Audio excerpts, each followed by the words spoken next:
The second prediction is that Steve thinks that Michigan will have more sacks this year than they did last year. He mentioned that, obviously Aiden and Ojabo are gone, but that those two, even with the sacks that those two had, Michigan was, I believe it was 32nd in sacks last year, which is top third or so in the country. But Steve thinks that there will be more guys that are in the 5 to 6 sacks range versus having two guys who have some monster numbers when it comes to the quarterback sacks. This is another tough one. I based on reports and based on camp, it sounds like the defensive backs have been playing really well.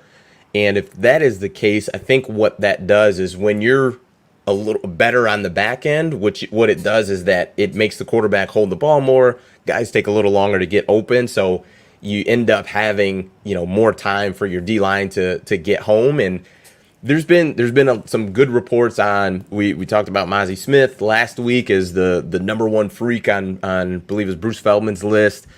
Mike Morris is somebody that I think a lot of people feel pretty confident about.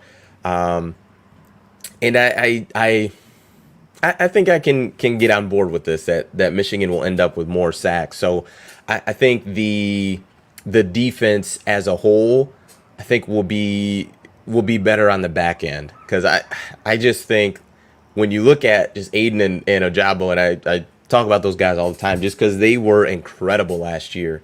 They did a terrific job of getting home. They were elite. That D line last year for Michigan was elite. And I wonder if that is going to be the case this year. Like, will we get to after the Big Ten championship and look back and say that D line was incredible? They were elite. I mean, the D line last year had plenty of times where they just were flat out unblockable, and that's a very difficult thing to do.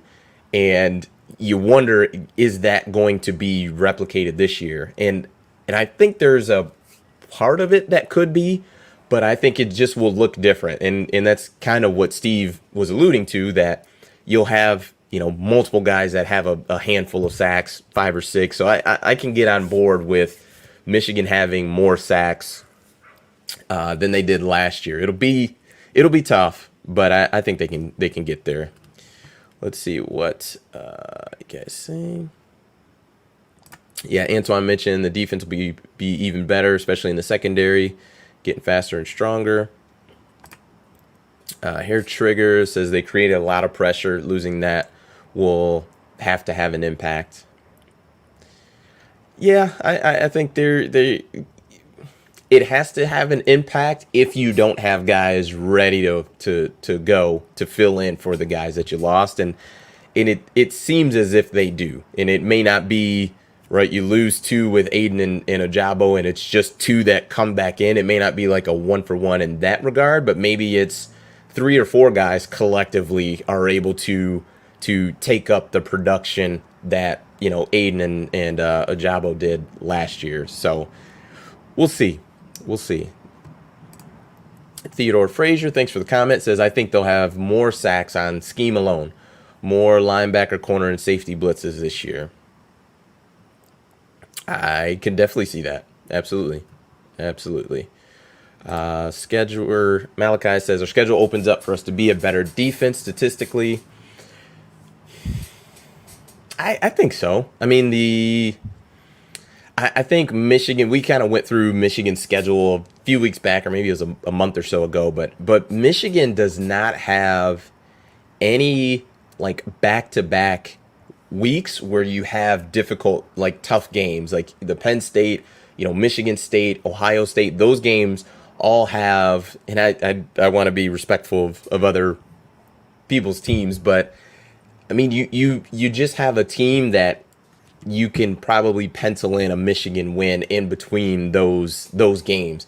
And I don't have the schedule pulled up in front of me, and maybe I'll do that later, but I feel pretty confident in that. So Malachi, to your point, I think you are correct in that Michigan, there's not a there's not a 3-4 game stretch where you have, Michigan State, Penn State, Wisconsin, Ohio State listed. Like you get the schedule does lay out pretty well for them. So I think I'm on board with that and what you said there.